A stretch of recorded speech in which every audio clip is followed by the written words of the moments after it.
guys, welcome to the channel. Welcome to another video. It's that time of the week again. It's Premier League predictions time. It is, of course, the video where I go through each and every single game to come up in another round of exciting and intriguing Premier League fixtures, as well, and obviously give my take on them, give my analysis, give my views, give my opinions, and of course, give my predictions on how I think each and every single game will work itself out this upcoming weekend. Can't wait to sink our teeth into this one. We've got massive games that are going to affect the entirety of the Premier League table. All 20 teams are, of course, back in action this weekend in Premier League action. So, without further ado, let's get into it. But before we do, I would like to remind you to please like the video and also subscribe if you're new. Both things are always and forever greatly appreciated. And, of course, get involved yourselves. I would love to hear your thoughts, your comments, your opinions. But most of all, of course, get involved with your predictions down below. We'd love to hear from you all on how you think each and every single game will go this upcoming weekend. It will make for great and interesting reading, I'm sure. So please, I encourage you to get involved down below. Let me know what you think, people. Would love to hear from you all on the Premier League action that is to come this weekend. But without further ado, let's get on with the video. Let's get into our first game. And it is Brentford against Chelsea. And I've gone with a 1-1 draw this one because I just think that Chelsea obviously want to redeem themselves from last weekend's quite humiliating defeat against Liverpool in the Carabao Cup final. Obviously, everybody's had their say on it. The media have talked about it big time as being the blue bottle jobs. And at the time of recording, of course, Chelsea could redeem themselves a little bit tonight when they take on Leeds United. That game is still yet to be played at the time of recording. But in terms of Premier League action, of course, they want to get back into it. They've got still a little bit of they need to obviously redeem themselves a little bit in the league this season, you would imagine, after what has been a pretty poor campaign by Chelsea standards and expectations going into this campaign. They come up against a Brentford side who are not exactly in the best of form either. West Ham got back to winning ways against them on Monday night when they beat and hammered Brentford by 4-2. Brentford aren't exactly in the best of form. I just wonder whether or not there's a bit of pressure going on Thomas Frank. I just wonder whether or not the Brentford fans are entirely happy with Thomas Frank right now. It's very interesting that obviously Brentford have gone a little bit under the radar this season, given the fact that other teams around them and above them have obviously taken the much bigger spotlight over time. I just want to actually know what the overall consensus is from Brentford fans in terms of their season and, of course, Thomas Frank, which, like I say, seems to have gone a little bit under the radar, and I do wonder whether or not he is facing a little bit of pressure from the Brentford fans, given the fact that their form hasn't exactly been that great as of late. But against Chelsea, anything is certainly possible, and if you go through the history of these two teams in the campaign this year, I think you'll find that I'm not very good at predicting either of these two teams' results. So I doubt I'm going to be very good at predicting them when they are obviously clashing for your Saturday afternoon viewing. In saying that though, again, this is a game that could go any which way. Brentford's counter-attacking style will probably contrast Chelsea's style of play in terms of them wanting to obviously have possession of the ball and obviously progress with it. The counter-attacking style could definitely hurt Chelsea, and you do wonder how fragile this Chelsea team are currently, with obviously playing 120 minutes last weekend, and they'll obviously play another 90 minutes tonight in the FA Cup. I do wonder whether the extra game, the extra minutes will obviously take its toll on Chelsea, and whether that will be advantageous to Brentford or not. Interesting stuff. Brentford normally are a thorn in the side of teams that are considered to be bigger than them or better than them. Does that maybe work here for Chelsea? I don't know. I don't know. But yeah, I'm going to call it down the middle. I think that Chelsea's want for redemption and need for redemption may also cancel out the want to obviously get back to winning ways for Brentford, as well as maybe their counter-attacking approach. So I've gone with a 1-1 draw here for this one. Next up, Everton are taking on West Ham at Goodison Park, and I've gone with a 2-1 win to West Ham. Now, Monday night saw West Ham get back to winning ways in convincing and comfortable style. A Jared Bowen hat-trick and a fantastic goal from Emerson allowed David Moyes to obviously redeem themselves and obviously to get back to winning ways in a 4-2 victory over Brentford. And, of course, Everton still struggling, but they also picked up some points on Monday night without even playing. Their 10-point reduction, their 10-point deduction got reduced to just 6 points, which takes them to 15th in the Premier League table. Everton will want to obviously get more points on the board to redeem themselves and to obviously put towards a survival bid. West Ham will want to continue what has been... Some West Ham fans might not have thanked me for saying this, but a pretty decent season in terms of league standing and position. Maybe not in terms of the best of footballing-wise, may not be the most easy on the eye, but in terms of position, they've actually been punching above their weight for most of this season, and a win here could certainly get them really back on track in terms of that aspect. With Lucas Paqueta back in the side, I do feel like West Ham will have enough about them to unlock what could be a very stubborn and resolute Everton defence. Everton, I would imagine, get something from like a set piece or something, but this could be very interesting between two very counter-attacking and very direct style of plays by both of these sides. West Ham, I think, just about have the advantage in terms of the attacking approach and how lethal they can be. The likes of Mohamed Kudus, of course, with Jarrod Bowen maybe firing on all cylinders back again from that hat-trick he got on Monday night, as well as the return of Paqueta, of course, may all give West Ham the edge in this one, and that is why I have gone with a 2-1 win in favour of the Hammers. Next up, we have got action from Craven Cottage as Fulham take on Brighton. I've gone with a 2-0 win to Brighton this one. Look, Fulham picked up an incredible win last week against Manchester United, 2-1, leaving it very late. Alex Iwobi with the winner in injury time. I get it, but Fulham are one of these sides that are so awkward. Now, Brighton's away form can be hit and miss at times. I get that. It can be quite hit and miss at times.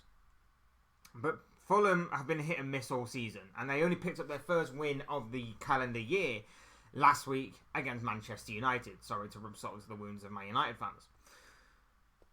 But in saying that, like I say, if Fulham do turn up, they can obviously give Brighton a very good game. And especially with it being at home, they often make that place very hard to go there and get points from. So I would be expecting Fulham to turn up in this one and make it difficult for the most part.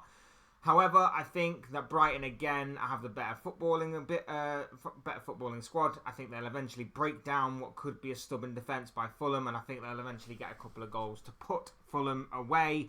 And that is why I've gone with a 2-0 victory in favour of the Seagulls, as what is going to be obviously a big few weeks for the Seagulls, with obviously the Europa League resuming once again. Next up, Newcastle United are taking on Wolves. I was going to say West Ham then. I don't know why. But it's Newcastle against Wolves. It is at St James's Park, and I've gone with a 2-2 draw. Now, Newcastle at home, never count them out. No matter the opposition, no matter what, never count them out. They'll obviously want to redeem themselves from last week's defeat against Arsenal. They, of course, had to go the distance midweek against Blackburn, of all teams, in the FA Cup. So maybe the extra minutes in the legs will play its part for Wolves, and maybe that will be advantageous to them. But you should never rule them out, particularly when they are at home. Wolves, on the other hand, going very, very well under Gary O'Neill. They find themselves in the top half of the table. And, you know, it could be an incredible season for Wolves. And I don't think we're talking about it enough.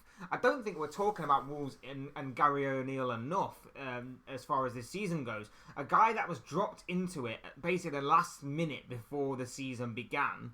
A guy who has done so incredibly well with this side to get them to kick on with what he wants them to play, how he wants them to play, with the players that he's been forced to obviously adopt and everything right from the get-go. As well as obviously some of the performances, some of the incredible results he's picked up. And on top of that, they've also had some very unfortunate VAR decisions go against them that they have just simply taken in their stride, as annoying as what they are and as annoying as what they can be. And yet, they've just gone from strength to strength. Full credit deserves to go to Gary O'Neill. And he's got a big opportunity here to obviously add to the list of things and achievements and points that he's got this season with a game against Newcastle. Newcastle should not be written off by any stretch of the imagination, which is why I've gone with a 2-2 draw. I'm expecting goals in this game, as both sides do have the occasional defensive frailties that I think both teams can really exploit. But I'm expecting a decent game here, so I've gone with a 2-2 draw with these two teams. Next up, Nottingham Forest against Liverpool. Forest at home for this one at the City Ground, but I've still gone with a Liverpool win. I've still gone 3-1 to the Reds. Now, of course, Liverpool play tonight against Southampton in an FA Cup game. Add those minutes to obviously the 120 minutes that those players went through last Sunday against Chelsea in the Carabao Cup final at Wembley. It could play into Forest's hands that. It could mean that those players are tired because with that squad as thin as what it is in terms of the amount of injuries that the Reds are picking up right now, in terms of obviously the minutes that are being played by the Reds right now, it could be advantageous to Forest. It really could, and that's why I give Forest a little bit of a chance in this one. However, I do think that the quality will get Liverpool across the finish line. I think the quality in the final third will. I think the defensive quality will neutralise Forest for the most part. And that is why I am still expecting Forest to score, but I'm expecting Liverpool to still go on and win this game. How far can this Reds team go? That is going to be the big question here as far as what their title challenge is concerned. But with them playing first before Manchester City and before Arsenal on Monday, it's a big opportunity for Liverpool to again lay a statement down before their rivals play and to put all the pressure onto those two teams in particular. Liverpool to win 3-1 is what I'm going for here, but it will be interesting to see how far this red side can go under the current conditions. Next up, Tottenham against Crystal Palace. I've gone with a 1-1 draw. Now, it's difficult because Crystal Palace are obviously under new management. Oliver Glasner got off to the perfect start last weekend with a big victory over Burnley, of course. And Tottenham are a bit weird. Tottenham are very weird. They've hit a bit of a slump at the Tottenham Hotspur Stadium at home recently. And you know, they often have these spells of games where for 20 minutes they look unplayable, and then for the next 10 to 15 minutes they're not so good. They let the opposition back into the game, and then they often find that they're losing control of it. This one could be a very weird and awkward game, and it obviously throws a bit of a spanner in the works when you consider that obviously Palace are under new management. That could be difficult for Tottenham to get a grasp of. Are they going to be... I know they've obviously had the extra time to prepare because they're not actually going to be playing they have not actually played for the past couple of weeks because obviously last weekend their game against Chelsea was postponed because of cup final commitments by Chelsea. So the extra few days may have done Tottenham some good. So I would be expecting Tottenham to win in that aspect, but I don't think I can trust Tottenham right now. And especially when you consider that it is a Crystal Palace side that are going to be buzzing with the new manager. The new manager bounce may of course kick in for the second game running. This one could be a very intriguing game in terms of the result aspect of things, which, like I say, I've gone down the middle for. I'd firmly be expecting Tottenham to win, but I've gone down the middle and I've said that it's going to be 1-1. Very intrigued to see what happens in this one. Next up, Luton Town against Aston Villa and what I believe is Saturday's late kickoff at Kenilworth Road. I've gone with a 2-1 win to Aston Villa. Now, of course, we all know Luton at Kenilworth Road, or even away from home really, don't give up anything and everything lightly. So I'm expecting a real battle in this one. I'm expecting Villa to have to work really hard to get the job done. Now, that isn't to say that this is going to be genuine. I did go back and forth over this in terms of maybe Luton get a draw from this game, but I have gone with Villa to win 2-1. I think they'll just have enough about them in the final third just to kill off the game very late on. I think Luton will battle to a point, but maybe lose it in the dying stages of the game. I think Unai Emery is doing a fantastic job with Aston Villa, as well as obviously what the Luton Town manager is doing right now. But yeah,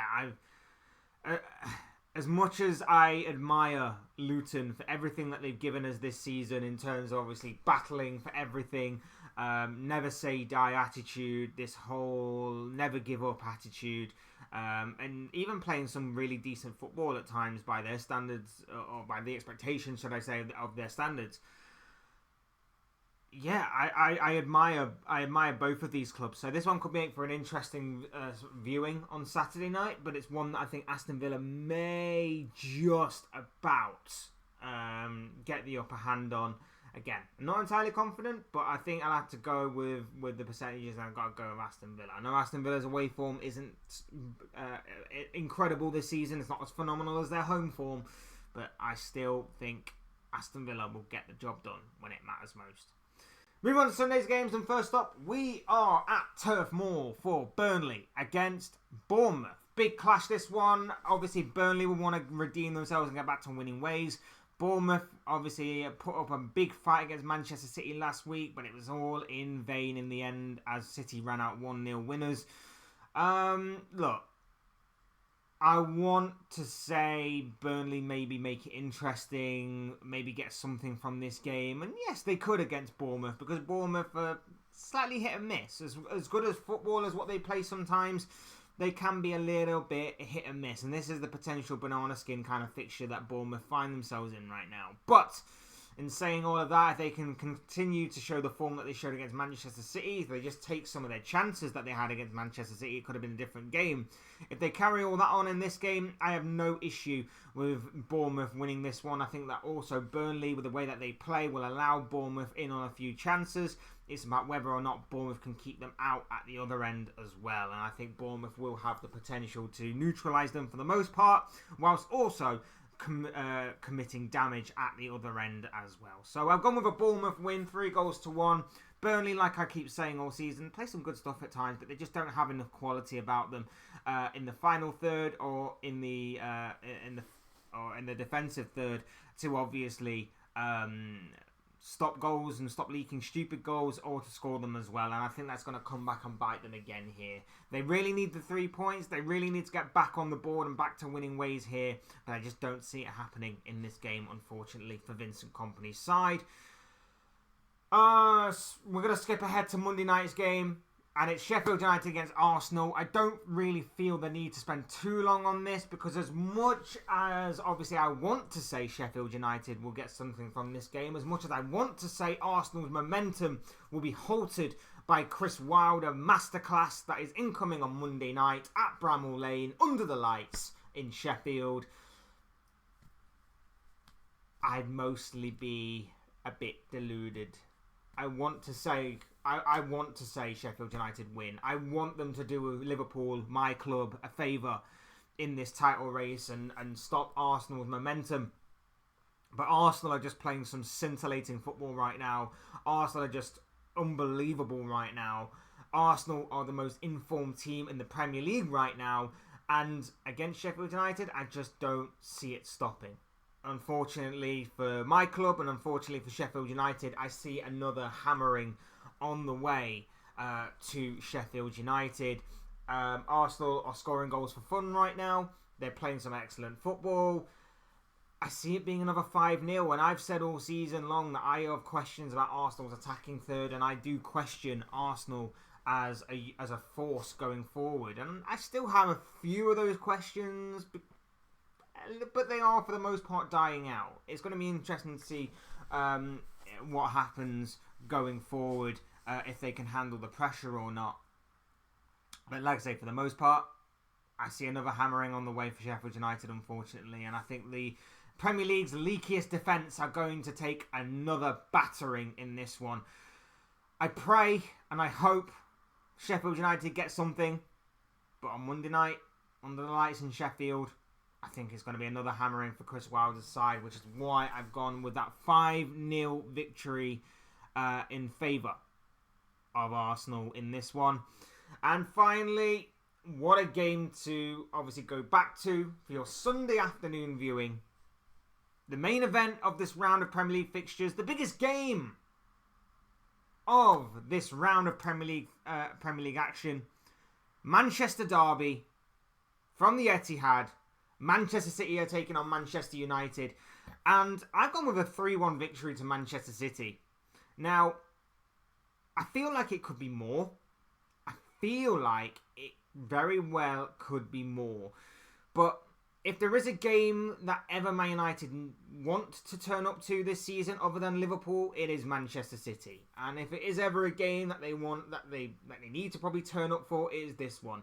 After losing 2-0 to Fulham last weekend, it's obviously going to be, again, another I want to bounce back sort of thing to that. Obviously, it was a bit humiliating the way that they lost it to Fulham. It was a poor performance overall. They'll want to obviously bounce back with a win in this one. Both teams have been through midweek action in the FA Cup. Manchester City and Erling Haaland in particular looking absolutely lethal. If that Kevin De Bruyne Erling Haaland partnership continues where it left off at Kenilworth Road on Tuesday night, United are going to be in some serious trouble. They may have just played City at the wrong time because, obviously, as we know, De Bruyne with 4 assists, Haaland with 5 goals. Absolutely phenomenal stuff by those two. And if he's going to be in that kind of form, and if De Bruyne is going to be in that kind of assisting form, United, you might as well not even turn up on Sunday. You might as well not even turn up. Look, again, I think if there's ever a game that United want to turn up for, it's going to be this one. It's going to be one to get over on their nearest rivals. But the unfortunate part is, with no Rasmus Højlund up front, I don't see where they're going to get a consistent goal threat from. I think they still will score because obviously City aren't exactly watertight defensively. They can still leak goals, and I do believe they'll leak something on the counter-attack, whether it be through Marcus Rashford, who tends to turn up against Manchester City, in all honesty, or something like a Garnacho goal or something, or maybe even a goal from a set piece, maybe another one from Harry Maguire, for example. Something along those lines, I think United will get some sort of joy from. Obviously, this is going to be attack versus defence. United are going to go defensive. They're going to try and obviously hit them on the counter-attack through the pace and movement of the likes of Rashford and Garnacho, of course. City are going to dominate. They're going to have the lion's share of possession. They're going to play the way that we know City tend to play. And overall, I'm expecting the most predictable of results, a City win. Again, I hope United can actually maybe pull off something here. I hope United can maybe do Liverpool a favour in terms of beating Manchester City or at least getting a point from them. But I don't have high expectations of that, which is why I've gone for City to win, and City to win pretty comfortably. Like I say, I think United may even get the opening goal. Maybe it is going to be a counter-attacking goal like they normally do, but from there, I don't know if they will be able to handle the pressure. I think City will be too strong for them to handle, and they'll absolutely ruin United in the midfield. They will dominate them in the attacking third, and defensively, I think for the most part, they will neutralise their pretty much only threats of an inconsistent Rashford and a Garnacho who isn't the paciest, and I still have reservations over personally, even as a rival fan. I don't believe in all the major hype about him, but I still have reservations about him. But obviously, he's still got to be someone that you have to consider and take as a threat for United. But I've gone with a 3-1 win to Manchester City. I'm expecting it to be a pretty comfortable win for Pep Guardiola's side as they continue to put the pressure, obviously, on the teams like Arsenal and Liverpool around them. But those are just the thoughts, comments, opinions, predictions, feelings, whatever you want to call it, of this guy. I want to know what you guys think. What do you make of all the games that I've talked about in this video? What do you make of all the Premier League actions come this upcoming weekend? Let me know your thoughts, your comments, opinions, but most of all, of course, let me know your predictions down below in the comment section. I'm sure it'll make it interesting and great reading. Otherwise, hit the like button on the way out if you enjoy the video. Subscribe if you're new and want to see more content like this. Both things are always greatly appreciated. And as always, thank you all so much for watching and listening. I've been Fletch. This has been another Fletch Talk, Premier League predictions video, should I say. And I'll see and speak to you all again very, very soon. Thanks everyone for watching. Thanks everyone for stopping by. Take care. Enjoy the rest of your day. And I'll speak to you all again very, very soon.